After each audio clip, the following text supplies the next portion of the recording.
안녕하세요. 반갑습니다. 제가 코로나 때문에 저희 섬의 국경이 봉쇄돼서 4년 동안 전혀 나올 수 없었습니다. 근데 고맙게도 성도님들, 저희 교회 성도님들께서 목사님 다녀오시라고 시간을 내주셔서 아주 오래간만에, 제가 작년에 저희 아버지께서 돌아가셨는데 작년에도 못 왔어요. 그리고 저희 장인어른께서는 저희 아버지 돌아가시기 한 달 전에 돌아가셔서 저희 집사람과 저의 아버지를 동시에 한 달간에 돌아가셨는데, 이번에 와서 미국에 먼저 가서 장인어른 장지에 가보고 오늘 아버지를 모신 낙골당에 오늘 아침에 다녀왔습니다. 사실은. 그래서 참 사람이 이런 일들이 일어나네요. 여기에서 이런 사설을 할 거는 아니고, 어쨌든 많은 사람들이 성경을 보면서 여러 가지 자기의 하나님께서 그들에게 주신 그 계시의 초점이라고 할까요? 그런 것들이 있는 것 같습니다. 빌리그레암 목사님 같은 경우는 구령에 초점이 딱 되어 있어서 하나님 예수 그리스도의 공로를 믿는 보혈 공로로 구원받는 부분에 하나님께서 계시를 주셨고 초점을 주셨죠. 저에게는 하나님께서 보여주신 부분이 뭐냐면 하나님의 나라입니다. 하나님의 나라. 저는 미국에서도 20년 이상 살았고, 한국에서도 또 제가 20살 넘어서 유학을 갔다가 이제 미국에서 살다가 한국에 또 다시 와서 한 16년 정도 집사람과 함께 살았어요. 살다가 지금 있는 곳에 가서 4년이 되었거든요. 그래서 여기저기 살다 보니까 나라라는 여러 가지 이 개념을 경험하게 됐고, 그런 개념을 통해서 하나님의 나라에 대한 뭐랄까 좀 다른 이해라고 할까요? 그런 것을 얻게 되었습니다. 이 말씀을 전하기 위해서는 먼저 기본적으로 아주 간단하게 한 가지를 설명을 좀 드리고 넘어갔으면 합니다. 여러분, 나라는 이 세상에 여러 가지 나라가 있습니다. 지금 세계에 한 200여 개국이 있는데, 나라마다 가보면 그 나라의 전통과 그 나라를 이루는 어떤 정신들이 있습니다. 문화라는 것이 있어요. 그런데 하나님께서는 그것을 하나로 다 그냥 보세요. 뭘로 보시냐 하면, 우리가 볼 때는 다 달라 보이지만 하나님이 보시기에는 그냥 인간 문화입니다. 인간 문화. 그리고 그 인간 문화의 세상에게 하나님께서 외치는 말씀은 뭐냐면 돌아와라입니다. 그래서 마가복음 1장 15절에 예수님께서 복음을 전파하시기 전에 가장 먼저 외치신 말씀이 뭐냐면, 회개하고 하나님 나라가 가까웠으니, 인간 나라가 아닙니다. 하나님의 나라가 가까웠으니 회개하고 돌아와서 복음을, 하나님의 말씀을 믿어라. 이게 요점입니다. 그럼 이게 무슨 말일까 하는 것을 우리가 잘 이해를 해야 돼요. 우리가 성경을 읽고 하나님의 말씀을 배우면서 이것이 도대체 무엇을 말하는 건가 하는 것에 대한 확실한 이해가 먼저 있어야 합니다. 많은 사람들이 하나님의 말씀을 세상에 있는 많은 철학과 교훈 중에 하나로 여겨요. 그러니까 유익이 없는 겁니다. 근데 예수님은 말씀하시기를 내가 유일한 길이고 내가 유일한 진리라고 하셨어요. 내가 길이요 진리요 생명이라고 말씀하신 부분에 영어를 보면 정관사 더가 붙어 있습니다. 그 말은 내가 유일한 길이고 내가 유일한 진리고 내가 유일한 생명이라는 말씀입니다. 근데 성경을 보게 되면 예수 그리스도와 하나님의 말씀은 서로 교체가 가능해요. 그래서 예수를 믿는다는 말은 사실은 더 구체적으로 얘기하면 하나님의 말씀을 믿는다는 말입니다. 그러면 인간 나라가 있기 전에, 인간 나라가 만들어지고 나서 하나님께서 급하게 하나님 나라를 만드셔서 인간을 돌아오라고 한 거냐? 그게 아니라는 겁니다. 인간 천지 창조가 이루어지기 전에, 인간 세계가 만들어지기 전에 하나님은 이미 계셨어요. 우리 그거 믿죠? 하나님은 이미 계셨고 천사들이 먼저 이미 있었고 하나님의 나라가 이미 존재했어요. 우리 눈으로 볼 수 없는 하나님의 나라가 존재했고, 그 이미 존재하는 하나님의 나라를 모형이라고 할까요? 본떠서 이 세상을 만드신 거예요. 그래서 그거를 이해한다면 하나님의 나라가 원래 나라입니다. 하나님의 나라는 수백 개가 아니에요. 하나님의 나라는 하나뿐이에요. 그런데 사람이 하나님의 말씀을 거역하고 마귀를 따라가는 인간 나라를 만든 것이 이 역사인 겁니다. 그래서 이 성경이 그것을 우리에게 창세기 3장에 보여주고 있는 거예요. 하나님의 나라는 하나님의 뜻대로 모든 것이 정해지고 이루어졌어요. 근데 인간 나라는 그것을 거역하고 거부하고 사람들이 자기가 원하는 기준과 문화를 만들어서 이 세상을 지금 살고 있는 겁니다. 그러니까 하나님께서 그 사람들을 부르시는 거예요. 다시 오라고. 그러니까 예수를 믿고 하늘나라에 생명을 얻고 하늘나라에 들어갈 수 있는 자격을 얻는 것은 그냥 입문입니다. 입문. 그 하나님 나라에 들어가는 입문이에요. 그러니까 여러분이 외국에 가시면 거기 그냥 출입국하는 출입 관리를 하는 그 출입 영사를 그냥 그 관리를 거기를 지난 거예요. 그게 구원이에요. 우리가 생각하는. 그럼 거기서 끝나느냐? 아닙니다. 다른 나라에 가면 그 나라의 철학과 풍습과 문화와 가치관과 생각을, 사고방식을 우리가 배워요. 그것이 우리가 신앙생활을 하는 겁니다. 우리가 교회 생활을 하면서 우리가 잃어버리고 알지 못했던 하나님께서 돌아오라고 하셨고 원래 만들어 놓으셨던 그 하나님의 나라를 우리가 다시 배우는 거예요. 그래서 세상적인 사고방식을 버리고 사람들이 만들어 놓은 하나님의 정해 놓으신 것과 전혀 다른 사람의 가치관과 사람의 철학과 생각을 하나님의 것으로 다시 바꾸는 과정을 우리가 지금 겪고 있는 겁니다. 이것을 잘 하는 것을 신앙생활을 잘 한다, 이렇게 말씀을 하는 겁니다. 아주 기초적인 부분이 하나님께서는 선악과를 만드시고 그것을 먹지 말라 하셨어요. 그게 하나님 나라의 기준이었어요. 하나님을 하나님으로 인정하느냐 하지 않느냐 하는 기준인 겁니다.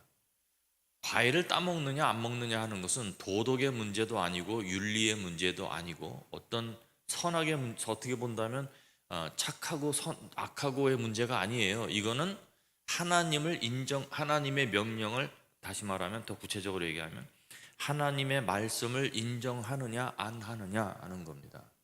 하나님의 주권과 말씀을 인정하지 않으면 하나님 나라 안에 살 수가 없어요. 그러니까 아담과 하와가 하나님의 말씀을 거부했기 때문에 하나님은 하나님을 거부한 것으로 간주했어요. 그러니까 마귀의 말을 따라 거기를 선택했기 때문에 그 하나님의 에덴 동산에서 추방되어 인간 동편으로 가서 인간 나라를 만들기 시작한 겁니다. 그래서 성경을 보게 되면 다 쫓겨났지만 여전히 그래도 하나님께 제사드리며 가까이 가는 셋의 자손들과 그렇지 않은 완전히 인간의 나라로 빠진 가인의 후손들이 나누어져서 둘 다 하나님께 추방당했지만 그래도 뭔가 좀 다른 민족들이 만들어지는 것을 보게 됩니다. 이것을 이해하시게 되면 성경은 반복적으로 우리에게 사람들은 이렇게 사는데 하나님은 이렇게 말씀하신다 하는 것을 반복적으로 우리에게 보여주고 계시다는 것을 발견할 수 있습니다. 이 이해를 가지고 오늘 말씀을 들으셨으면 합니다. 마태복음 15장에 보게 되면 하나님의 계명과 사람의 계명의 이야기가 지금 나오고 있는 겁니다. 하루는 바리새인들과 서기관들이 예수님의 제자들이 식사하기 전에 손을 씻지 않는 것을 보고 트집을 잡았습니다. 이거는 청결의 문제가 아니에요. 이게 지금 저렇게 부정하게 안 씻은 손으로 먹는다 이런 문제가 아니라 이것은 종교 전통의 문제인 겁니다. 바리새인들이 이 말하는 손 씻는 이 장로의 전통은 종교 행위예요. 그런데 종교 행위인데 하나님으로부터 나온 게 아니에요. 이게 무서운 겁니다. 교회의 이름을 가지고 있어요. 온 교회가 다 이것을 해요. 그런데 하나님으로부터 온 게 아닌 거예요. 종교인들이고 바리새인들이고 율법을 줄줄 외는 사람들이 그거 모르겠어요? 근데 아는데 그거 구약 성경에 없는 거를 왜 하십니까? 이렇게 아무도 감히 질문을 못 하는 거예요. 왜? 그런 질문을 하면 고문하고 잡아 심판해서 그 사람을 못되게 하니까요.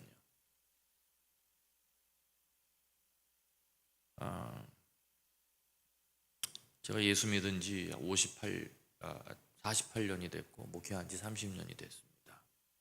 그러니까 저도 제가 다른 사람보다 많이 한다고 할 수는 없어요. 하지만 제가 이 나라 저 나라에서 한국에 한 20년 동안 없다가 들어와서 교회 생활을 보니까 생소하게 오랫동안 안 보다가 보니까 제 눈에는 보이는 것들이 있었어요.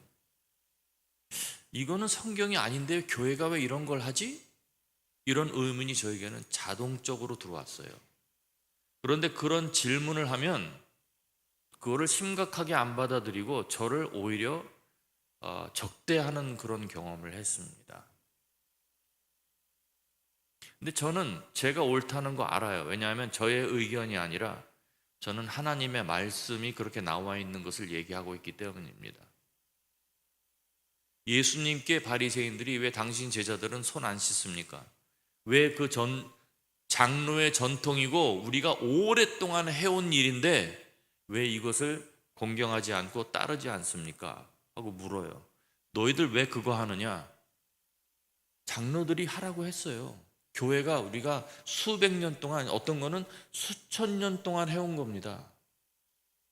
그러니까 하나님의 말씀이 그거 하라고 한 적이 없어요. 그런데도 그렇게 해왔기 때문에 그것을 하게 되고, 심지어는 그것을 하기 위해서 하나님의 말씀도 거부했어요.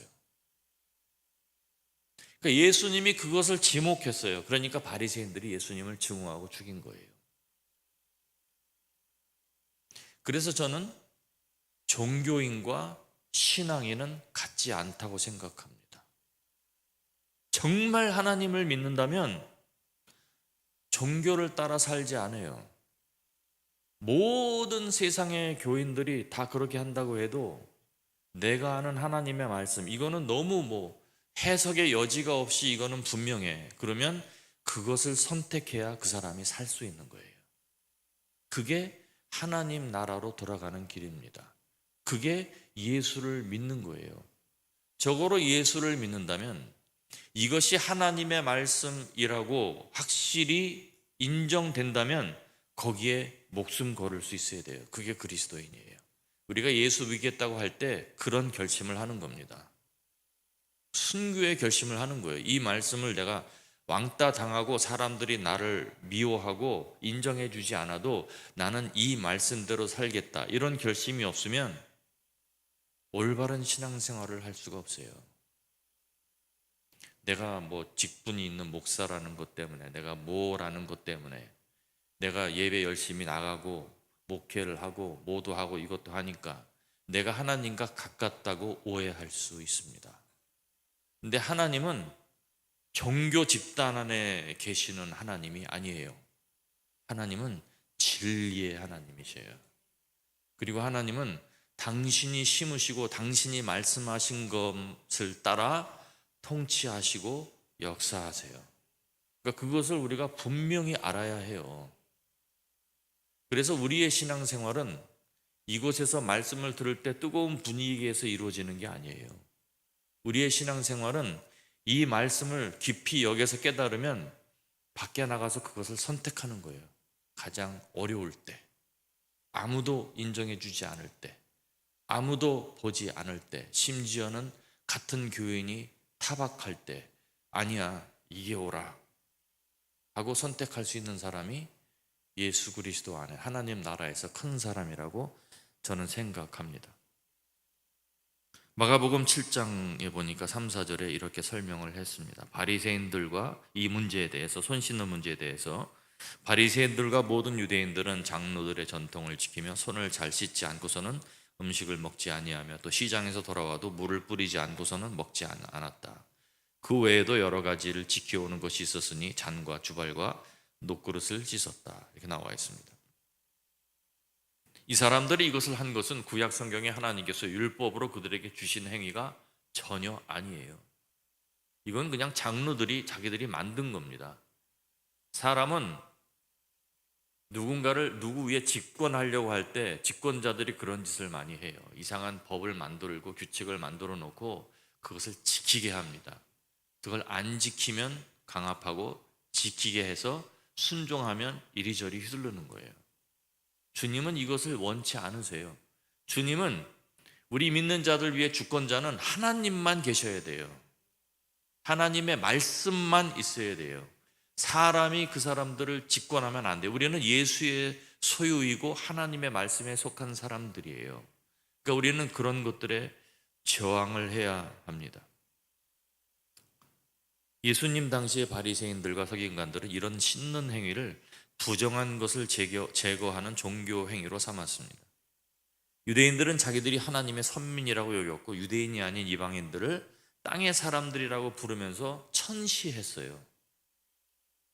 그래서 그들은 공공장소에 갔을 때 이방 사람들과 마주치거나 접촉할 때 그 부정한 땅의 사람들이 나에게 부정을 끼친다고 여겼습니다. 그래서 자기가 오염된다고 생각을 한 거예요. 오랫동안 기도하고 신령한 기분이 들면 괜히 내가 신령해진 것 같고 저 안 믿는 사람들이 나를 부정하게 하는 것 같다는 그런 이상한 그 오해에 빠지죠. 근데 아니에요. 하나님을 깊이 만나면 만날수록 내가 나의 신령함을 발견하는 게 아니라 나의 처참함을 발견하는 거예요. 내가 얼마나 끔찍한가 하는 것을 발견하는 거예요. 그게 정말 제대로 하나님 만나는 겁니다. 내가 하나님 만나서 광채가 나고 하나님 금식을 오래 해서 하나님의 임재와 능력이 사람들이 느껴질 정도로 함께 있다. 그거에 심취하면 잘못된 곳으로 빠질 수 있습니다. 그거를 하지 말라는 얘기는 아니에요. 하지만 그런 쪽으로 해서 이상한 곳으로 빠진 사람들도 여러분 알고 계실 것입니다. 예수님 당대 유대인들은 이런 부정함을 씻어내지 않는 행위를 성적으로 불결한 정도로 아주 심각하게 생각을 했어요. 그래서 이런 씻는 정결 의식을 지키지 않는 사람들을 공회의 심판에 맞춰서 제명시킬 수 있었어요. 그러니까 예수님의 제자들한테 당신들 왜 장로의 전통대로 손 안 씻습니까? 하는 것은 그냥 손 안 씻는 문제를 간단하게 얘기한 게 아니에요. 이거는 당신들을 사내들인 공회에 올려서 심판받게 해서 종교 심판받게 해서 당신들을 고문하거나 파문시킬 수 있는 그런 건덕지를 지금 잡고 있는 겁니다. 예수님은 이러한 잘못된 악한 질문을 하는 바리새인들과 서기관들에게 외식하는 자들아, 가식적인 사람들이다 이렇게 부르신 것을 보게 됩니다. 왜냐하면 그들이 중요시하는 이 종교 전통, 이것은 하나님의 것이 아니라 사람의 계명이었고 종교 안에 있었지만 하나님께 속한 것이 아니었기 때문입니다. 심지어는 아까도 말씀드린 것처럼 하나님의 이 계명을 범했어요. 그 장로의 전통을 지키기 위해서 하나님이 명령하신 계명을 무시했습니다. 여러분 방금 읽은 부분을 보면 이렇게 대조되는 부분을 한번 그 본문을 보십시오. 2절에 보면 장로들의 전통이라는 부분이 나오죠. 2절에. 그리고 3절과 6절에 보면 너희의 전통이라는 말이 나와요. 이거 다 하나님 거 아니에요. 하나님의 전통이 아니라 너희의 전통, 장로들의 전통, 그리고 9절에는 사람의 계명, 이렇게 예수님이 말씀을 하세요. 그런데 그것과 대조되는 단어가 3절과 6절에 보면 3절에는 하나님의 계명 이렇게 나오고 6절에는 하나님의 말씀 이렇게 나와요. 사람의 철학과 생각이 문화를 창조하면 하나님께 속하지 않은 문화 사상이 생기는 겁니다. 그래서 예수님께서 말씀하시기를 이 땅이 만들어졌을 때 하나님께서 좋은 씨를 심으셨는데 원수가 와서 악한 씨를 심었다 이렇게 비유를 하신 것을 여러분이 읽어보셨을 겁니다. 그 밭은 사람들의 마음이에요. 그리고 그 씨는 말씀입니다. 하나님이 좋은 말씀을 심으셨고 그 말씀을 근거로 해서 가치관과 사고방식과 전통과 문화가 만들어졌어요. 그게 하나님의 나라예요. 하나님 나라의 방식이에요. 그런데 악한 자가 와서 다른 말을 심었어요. 마귀가 와서 아니야, 하나님이 너희 시기에서 너희가 하나님같이 될까봐 선악과 못 먹게 하는 거야. 거짓말이죠. 근데 그거를 믿음으로 인간 문화가 만들어진 거예요. 그리고 그런 것이 끊임없이 생깁니다. 지금도 끊임없이 생깁니다. 그래서 제가 일일이 말씀은 안 드리겠지만 여러분이 신앙생활을 하면서 그런 것들을 발견하시고 그런 것들로부터 자기를 지키세요. 거기에 속지 마세요. 처참할 정도로 진실하세요. 정직하세요. 하나님 말씀대로 살겠다는 결심을 하세요. 다들 하는데 나만 안 하면 너무 힘들잖아요. 예수님은 십자가에서 혼자 돌아가셨어요. 아무도 그를 믿어주지 않았어요. 예수님 돌아가실 때. 심지어는 자기의 제자들, 수제자들도 아무도 예수님을 말씀을 믿고 기대하지 않았어요. 예수님 3일 후에 일어날 거라고 기다리는 사람 한 명도 없었어요. 그러나 예수님은 홀로 그 길을 걸으셨어요. 신앙생활은 그렇게 홀로 길을 걸을 수 있는 힘이 있어야 돼요. 하나님 말씀대로 살겠습니까? 하면 아멘, 예 합니다. 그런데 하나님의 말씀이 뭔지를 몰라요. 그냥 교회에서 누가 한 말이면 그게 하나님의 말씀이라고 생각해요. 교회에서 하면 그게 그냥 하나님의 행위라고, 하나님을 믿는 행위라고 그냥 그렇게 생각해요. 여러분 그렇게 하지 마세요. 큰일 납니다.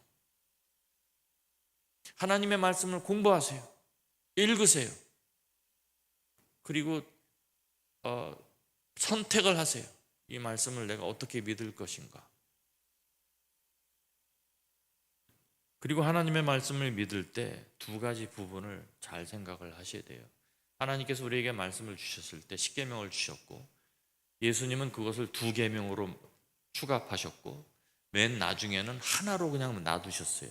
맨 마지막에 뭐였어요? 내가 너희를 사랑한 것 같이 서로 사랑하라.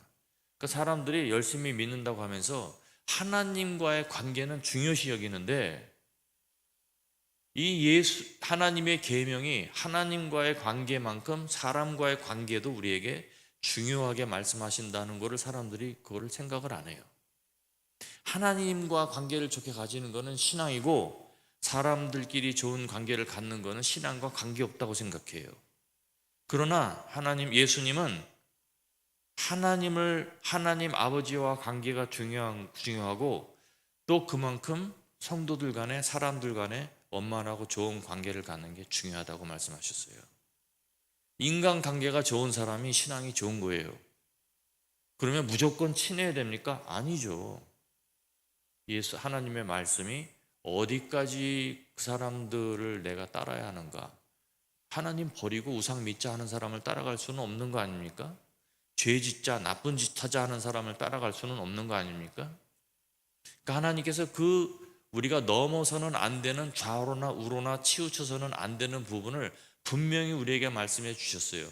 그러나 그런 부분이 아닌 곳에서는 그냥 사사로운 이견에는 목숨 걸지 마세요.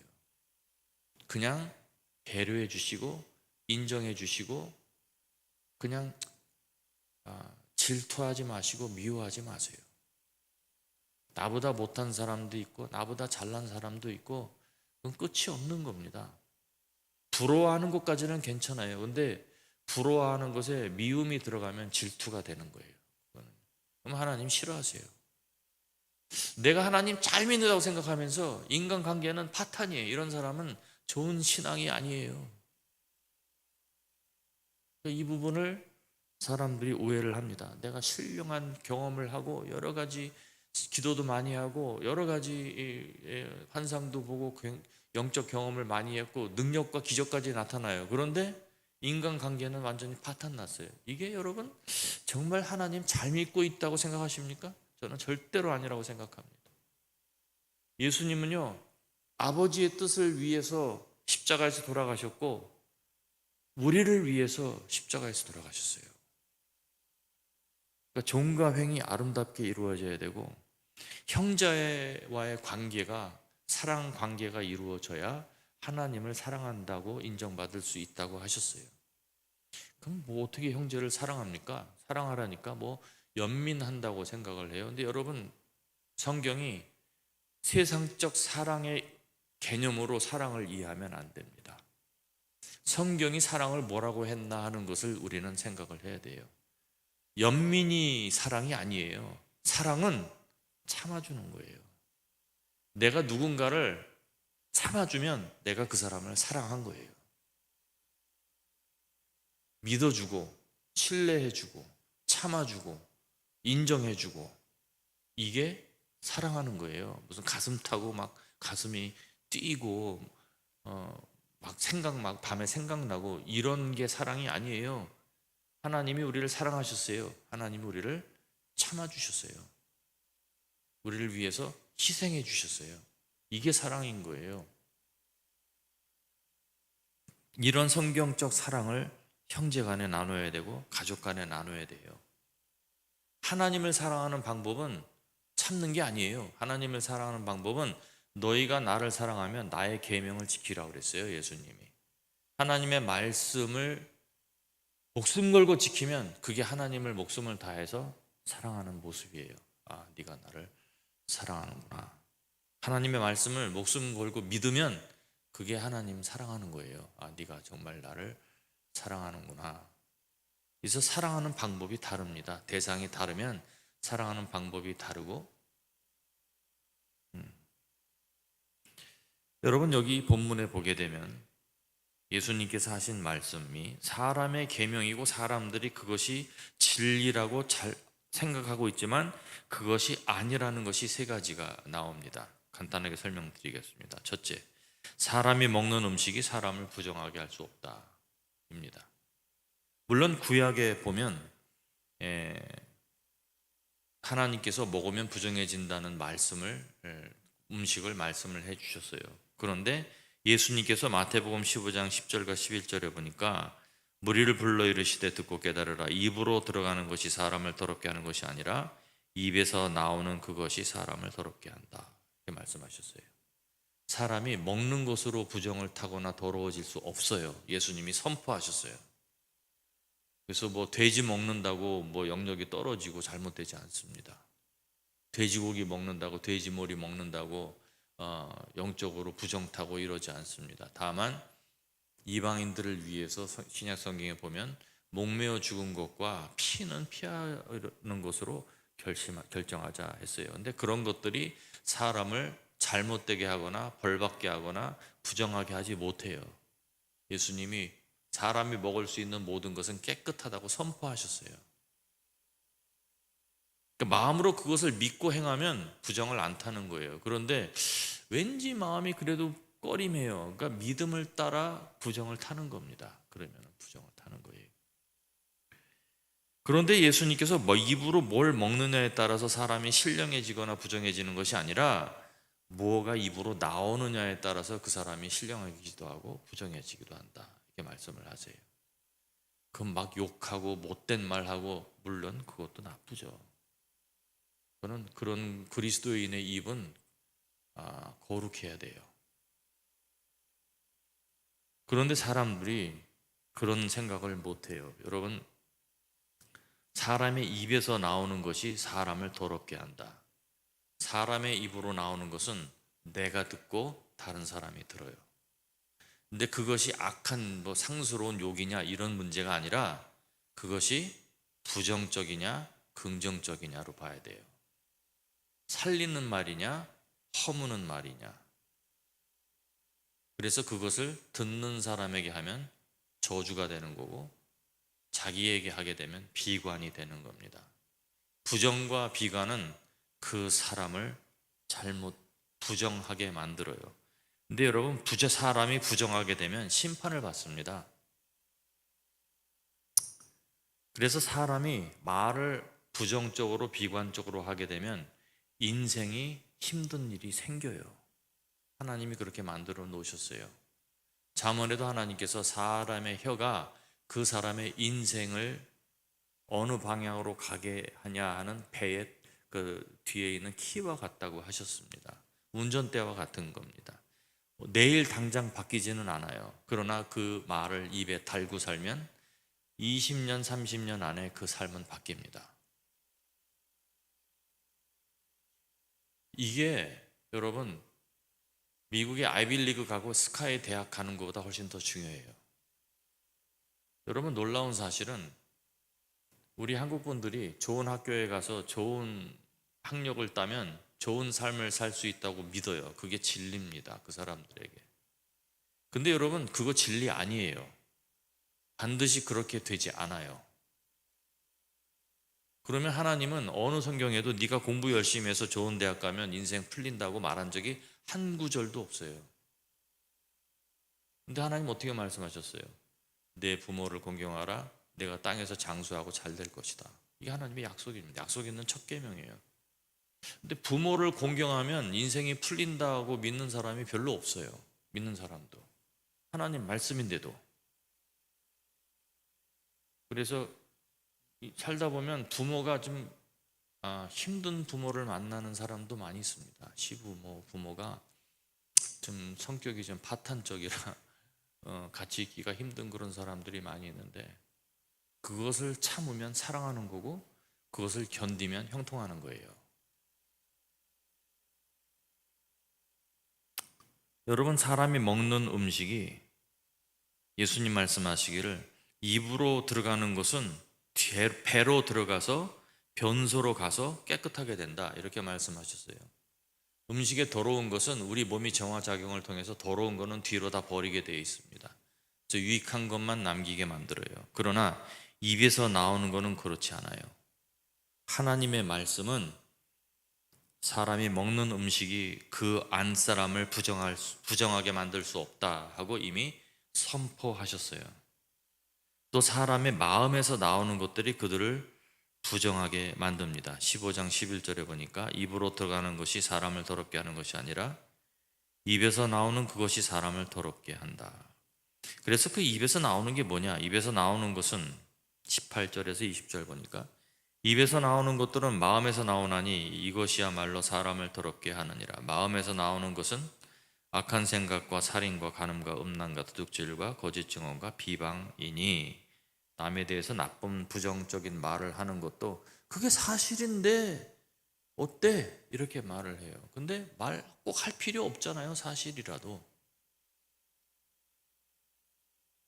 이런 것들이 사람을 더럽게 하는 것이요 씻지 않는 손으로 먹는 것이 사람을 더럽게 하지 못하느니라. 마음에서 나오는 것 7가지 악한 생각, 살인, 간음, 음란, 도적질, 거짓 증언, 비방이라고 말씀하셨어요. 특히 이 중에서 이 악한 생각이라는 부분을 설명을 하겠습니다. 보통은 이 악한, evil이라는 단어는 가치 없다는 단어의 뜻의 카코스라는 헬라어가 사용됩니다. 그런데 이 문장에서는 포네로스라는 단어를 썼어요. 이 단어는 해롭다는 뜻입니다. 아픔을, 상처를 유발하는, 아픔을 주는 이라는 뜻이에요. 그래서 그냥 악한 생각 이런 게 아니라 그 생각을 하고 그 생각 때문에 누군가 상처받는, 내가 그 생각을 하면 내가 상처를 받고 그 생각을 남에게 말하면 남이 상처받는 게 포네로스예요. 이 악한 생각, 이것이 사람을 더럽게 만든다, 악하게, 부정하게 한다는 말씀입니다. 이 포네로스라는 단어가 재미있게도 원래 이 원형일 비유적인 이 상징적인 의미가 뭐냐면 재앙을 초래한다는 뜻이에요. 재앙을 초래하는 입니다. 어떤 생각을 많이 하면 그 생각이 자기도 모르게 입으로 나오고 그것을 절제하지 아니하고 반복하면 자꾸 분개하고 화하고 비관하고 그리고 그것을 반복하면 그러면 그거에 따른 재앙이 온다는 겁니다. 하나님 그렇게 만들어 놓으셨어요. 이 의미가 틀리지 않다고 생각됩니다. 왜냐하면 하나님을 향해서 악한 말을 또 생각을 내뿜는 사람들은 전국적으로 하나님의 심판을 받게 되기 때문입니다. 그리고 오늘 본문에 보게 되니까 전 15장에 보게 되면 예수님은 모든 믿는 자들의 구원자이시다 하는 부분을 볼 수가 있는데요. 이게 왜 중요하냐 하면 예수님 당시의 바리새인들은 메시아가 세상의 메시아가 아니라 자기들의 메시아라고 믿었어요. 그래서 유대인들의 나라를 회복시킬 메시아를 기다렸지 하나님의 나라를 회복시킬 생각이 아니었어요. 자기들은 자기가 하나님의 백성이고 자기들의 나라가 세상에 서는 것이 하나님의 나라의 회복이라고 믿었어요. 그런데 하나님은 그게 아니었어요. 하나님은 유대인들뿐만이 아니라 혈통이 아닌 믿음을 따른 이방인들도 백성으로 여기셨어요.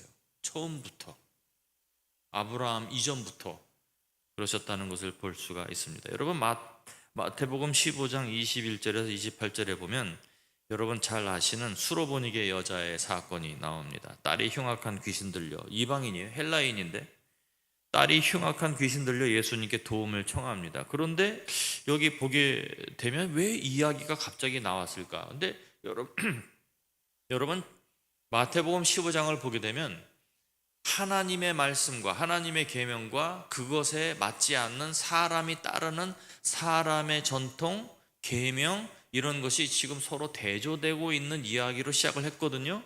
그러면서 난데없이 이 수로보니게 여자의 이야기가 나와요. 그러면 연관이 있다는 얘기죠.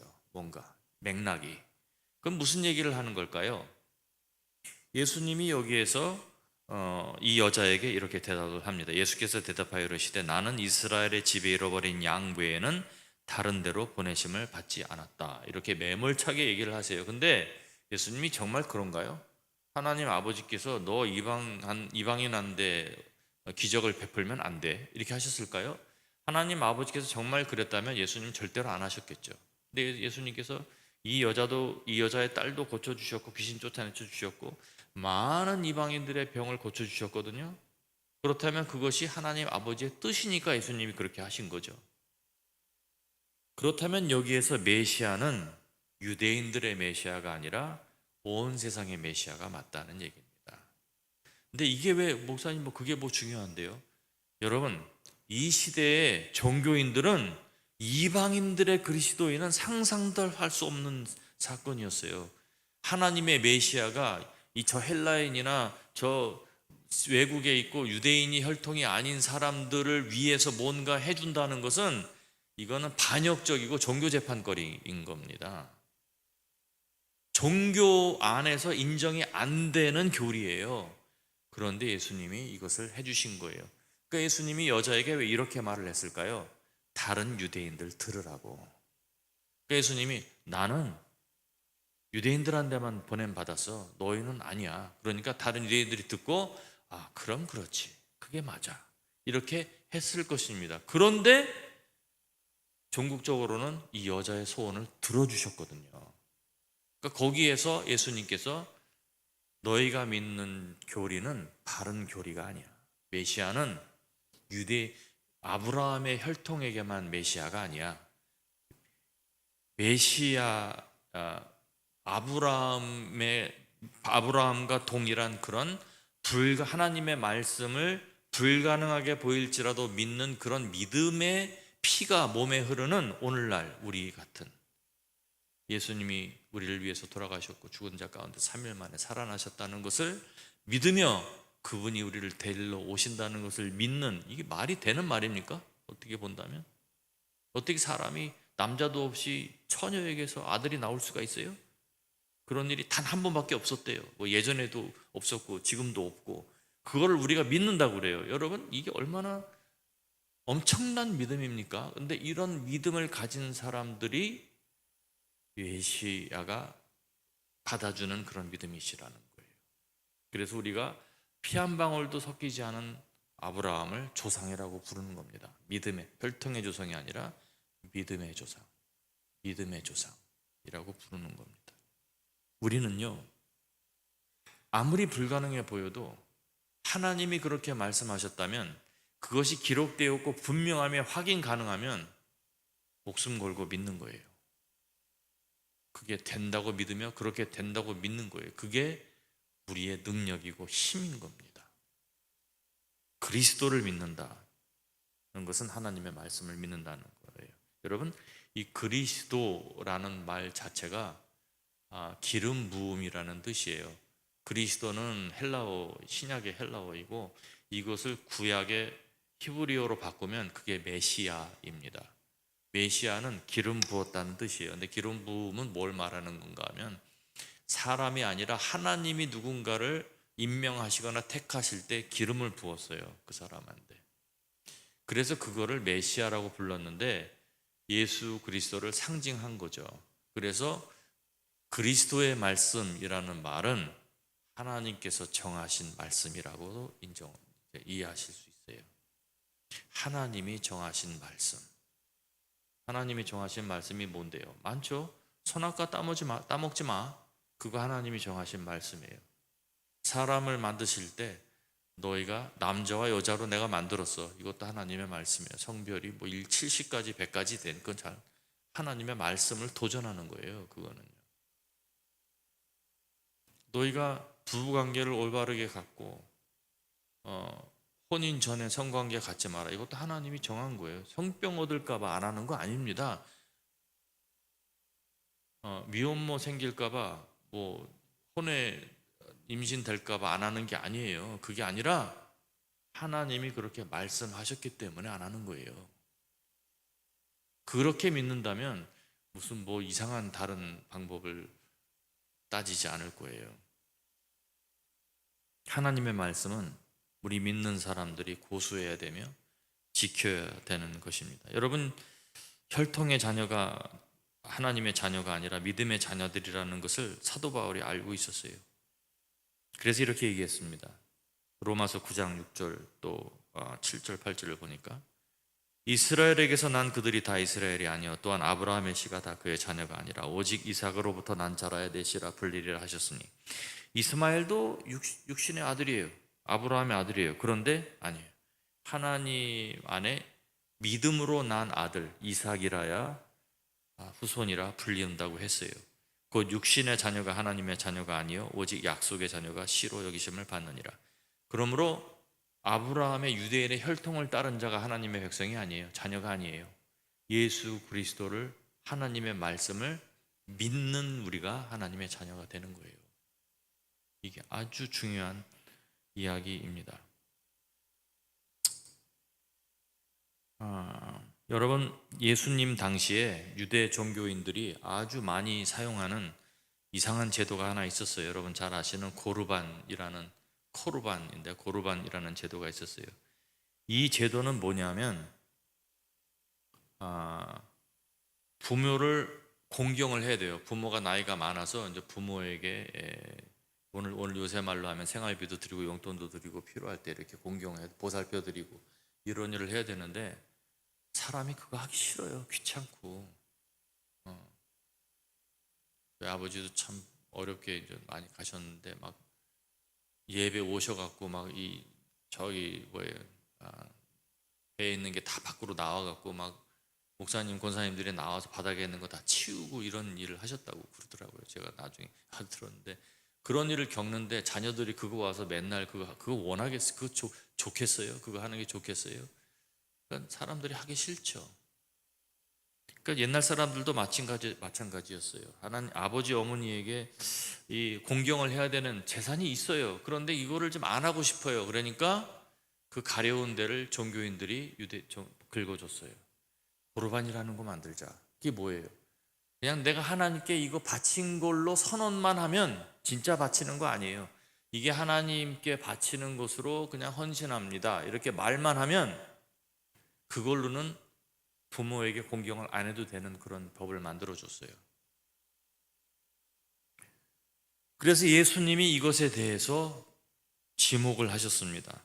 모세는 내 부모를 공경하라 하고 내 아버지 어머니를 모욕하는 자는 죽임을 당하리라 하였거늘 너희는 이르되 사람이 아버지에게나 어머니에게나 말하기를 내가 드려 유익하게 할 것이 고르반 곧 하나님께 드림이 되었다고 말하기만 하면 그만이라 하고 자기 아버지나 어머니에게 다시 아무것도 하여 드리기를 허락지 아니하며 너희가 전한 전통으로 하나님의 말씀을 폐하여 또 이 같은 일을 많이 행하느니라 하시고 그래서 말합니다.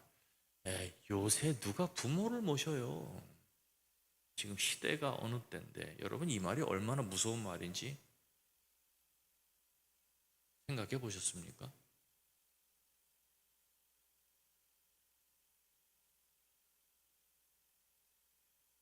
하나님께서 이거 안 물어보실까요? 나중에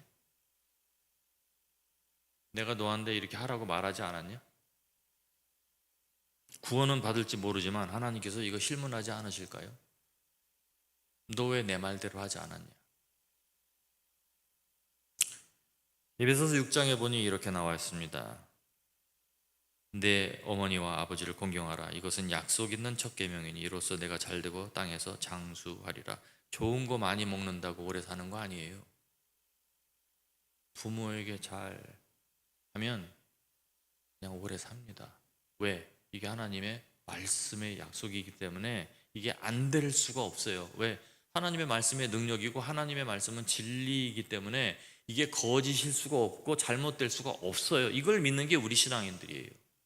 여러분, 하나님의 말씀이 진리라고 믿으십니까? 그럼 그렇게 하세요. 그리고 그것을 증거하고 보여주세요. 저희 교회에 안수 집사님이 한 분 계신데 지금 광양에 잠깐 오셨는데 참 잘하세요, 부모님께. 근데 그 어머니가 103세 지지난주에 돌아가셨어요. 근데 그분도 80이 가까이 되셨는데 그냥 청년같이 사세요, 지금도. 근데 뭐 그분이 뭐 맛있는 거, 좋은 거, 몸에 좋은 거 많이 드셔서 그게 아니에요. 부모님을 잘 모셔요. 부모님께 용돈 드리고 그냥 내가 할 거 다 했다. 여러분, 그건 공경이 아니에요. 마음을 드려야 되고 부모님이 좀 잘못해도 참을 줄 알고 힘들어도 견디고 불평하지 않으면 내가 잘 되고 내 자손이 잘 돼요. 공부 못해도 잘 됩니다. 돈 못 벌어도 잘 됩니다. 좋은 거 못 먹어도 건강합니다. 왜? 하나님의 말씀이 생명이 되어 그 사람을 살려요. 안 죽어요. 환난에서도 건져냅니다. 하나님의 약속이기 때문에. 하나님, 저 힘을 다해서 부모님 공경했어요. 말씀대로 저 살려주세요. 살려줍니다. 히스기야의 기도처럼. 부모님들은 이거를 듣는 걸 좋아해요. 자녀들은 싫어해요. 부모에게 또 다른 책임이 있죠. 하나님 말씀은 우리에게 그런 말씀을 주십니다. 여러분, 고르반은 종교 제도였어요. 고르반은 모든, 요새 말로 하면 모든 교회가 다 하는 제도였어요. 수백 년 동안 이걸 했어요. 수천 년 동안 이걸 했어요. 종교인이라면 다 하는 거예요.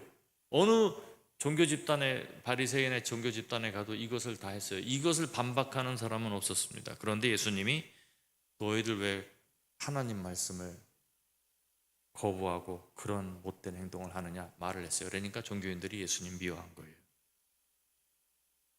이것은 사람의 전통이었고 사람의 계명이었고 하나님의 계명이 아니었어요. 여러분, 그러면 예수님 당시에만 그랬냐? 아니에요. 역사적으로 보면 이런 일들이 많이 있었어요. 천주교에 전통적으로 오랫동안 500년 동안 존재했지만 하나님의 말씀이 아닌 것이 있어요. 여러분 잘 아시는 면죄부를 팔은 겁니다. 면벌부라고도 불렀던. 그래서 하나님으로부터 천국 열쇠를 받은 성 베드로 사도를 계승하는 교황이 그리스도의 대리자로서 행사할 수 있는 권능이다. 이거 완전히 거짓말이에요. 어떻게 이런 일이 있을 수가 있습니까? 11세기와 16세기에 면죄부를 발부를 했어요. 11세기에는 생전 현실로 천국에 이르지 못했을지도 모르는 모호한 고인의 가족을 위해서 이걸 팔았어요. 여러분, 이거 말도 안 되는, 이렇게 들리죠, 우리에게는. 근데 그 당시에 이것이 말도 안 된다고 하면은 잡아다가 죽였어요. 이것을 반박하는, 감히 이것을 반박하는 사람이 없었어요. 왜냐하면 이것이 수백 년 동안 전통과 문화로 자리 잡았기 때문입니다. 전례가 생기면, 뭔가 전례가 생기면 그것을 반복하면 전통이 돼요. 전통이 되면 못 건드려요, 사람들이 함부로. 그게 잘못됐다는 것을 모든 사람이 알면서도 못 바꿉니다. 이게 전통의 힘이에요. 그러나 우리 믿는 사람은 그것을 거스를 수 있어야 돼요.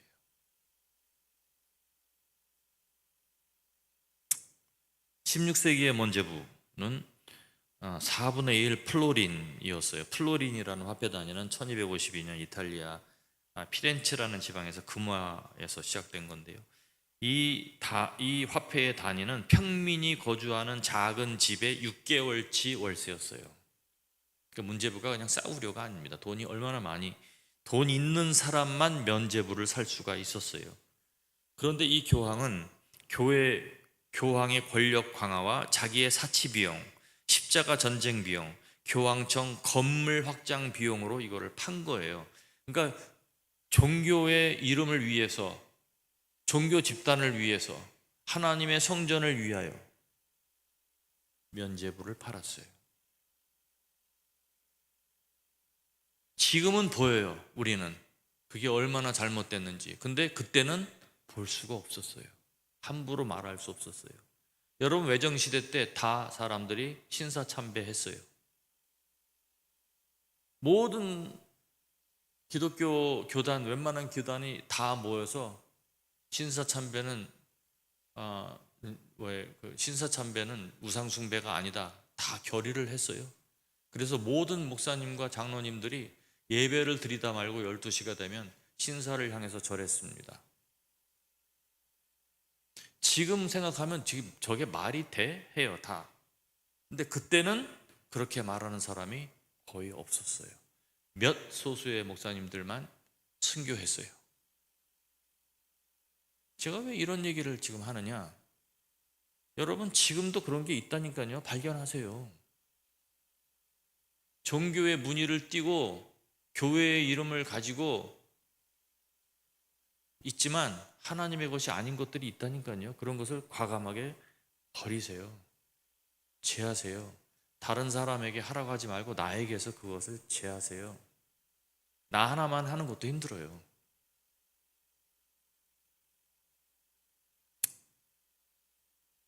교회의 전통이고 교회가 한다고 해서 그것을 하나님의 것이라고 자동적으로 생각하면 안 됩니다. 마틴 루터는 이러한 사람이 세운 제도를 없애기 위해서 90개조 반박문을 만들었다가 얼마나 고생을 했는지 몰라요. 죽을 뻔했죠. 그때는 아주 이상한 사람으로 취급받았죠. 그러나 지금은 종교개혁가로 인정을 받고 있습니다. 시대가 변했기 때문에. 그런데 여러분, 영원한 세계가 이제 와요. 그리스도께서 오시면 하나님의 나라가 회복됩니다. 믿으십니까? 인간 나라가 끝나요. 이걸 우리가 잘 생각을 하셔야 돼요. 지금은요, 외정시대 같은 거예요. 우리가 이 마귀의 지배 아래 살고 있기 때문에. 그런데 하나님의 말씀이 지배하는 때가 온다니까요. 성경이 우리에게 그걸 약속하고 있어요. 그날을 위해서 사셔야죠. 우리나라가 해방됐을 때, 외정시대 때 잘 나가던 사람들 인정받습니까? 못 받지 않습니까? 지금 이 마귀의 지배 아래 인간 문화 안에서 잘 나가는 사람들이 하나님께 인정받을 수 있을까 생각을 해보시기 바랍니다. 여러분, 어디에다가 인생을 지금 투자하고 계십니까? 목회가 종교놀이가 되면 안 돼요. 신앙생활이 그냥 종교놀이가 돼서는 안 됩니다. 내가 교회 나가서 말씀 듣고 찬양하니까 내가 하나님 믿고 있다고 생각하면 안 돼요. 여러분, 말씀을 아십니까? 그 말씀대로 사십니까? 그 말씀대로 선택을 하시나요? 그래서 어려움을 경험하시나요? 지금 이 세상에서 하나님의 말씀대로 살고자 한다면 부딪히지 않을 수가 없어요. 그게 없다면 여러분은 지금 뭔가 잘못하고 있는 겁니다. 유명한 목사님이 강단에서 말한다고 진리가 아니에요. 교단에서 오랫동안 합의하고 공동선언문 내고 모든 목사님들이 80%가 동의해서 서문을 냈다고 해서 그것이 진리가 아니에요. 여러분, 성경이 뭐라고 하는지를 보세요. 제발 성경이 뭐라고 하는지 보세요. 그런 사람들이 모여서 성령의 불을 피웠으면 좋겠습니다. 이건 뭐 얘기하지 모르겠는데 한국에서 있었던 일입니다. 결혼식을 하기 원하는 사람이 있었어요. 뭐 이런 말을 하지 않아도 여러분 잘 알 겁니다. 어느 묻교회에 가면 임직할 때 얼마, 아주 메뉴판처럼 써놓고 그거를 부끄러워할 줄 모르는 세상이 되었습니다. 목사님들 안수 받을 때 청빙위원들 모셔다가 식사 대접하고 봉투 돌리고, 이거는 왜 이거 왜 못 없애는지 모르겠어요. 이거 왜 이거 좀 안 할 수 없습니까? 깨어 있는 목사님들이 좀 나는 안 하겠다고 해서 자꾸 좀 없앨 수 없습니까? 여기 이 단상 여기서부터 저는 바뀌어야 된다고 생각합니다. 나부터 바뀌어야 돼요. 너무 심각해요. 하나님의 말씀대로 살지 않아요. 세상에 그냥 불에 휩쓸려서 살고 내가 뭐 아무리 말해봤자 소용도 없고 왕따만 당하는데 그러니까 그냥 휩쓸려 살아요. 여러분 그러면 휩쓸려 갑니다. 안 돼요. 살아있는 신앙은 거슬러 올라가는 거예요. 그리고 그런 힘을 사람들이 함께 모여서 힘을 발휘하는 겁니다. 그런 사람들이 10명만 모이면 마을을 바꾸고 도시를 바꿀 수 있어요. 하나님께서 도와주십니다. 두세 사람 모인 곳에, 두세 사람 내 힘으로 모인 곳에, 그게 무슨 교회 이름 놓고 믿는 사람이 찬송 부르는 걸 말하는 게 아니에요. 두세 사람이 내 이름으로 모인 곳에, 그렇게 믿겠다고 하는 사람이 두세 사람이 모여서 하나님께 매달리면 주님이 역사하시는 거예요. 주님 뜻대로. 결혼식을 어떤 사람이 하기 원했어요. 교회 다녔습니다. 자기가 다니던 교회가 유서 깊고 큰 교회였기 때문에 주례를 담임 목사님께 부탁을 했습니다. 그런데 교회에서 뭐라고 하는지, 교회에서 결혼식을 하려면 교회 시설 사용비, 결혼식을 위한 본당 장식비 따로 내야 되고, 담임 목사님 주례비, 주례 목사 양복, 그 교회 부목사들에게 책정된 수준의 양복, 수당, 사모님께 한복 하라는 거예요. 누군가 한 거죠. 없는 거를 하라고는 안 했을 거예요. 누가 있는 사람이 아마 그렇게 마음으로 베풀었을지 모릅니다. 그런데 이게 전례가 돼서 모든 사람이 해야 되는 것이 돼버렸어요. 이게 무서운 거예요. 저 사람이 했는데 너는 왜 안 해? 이게 힘든 거예요.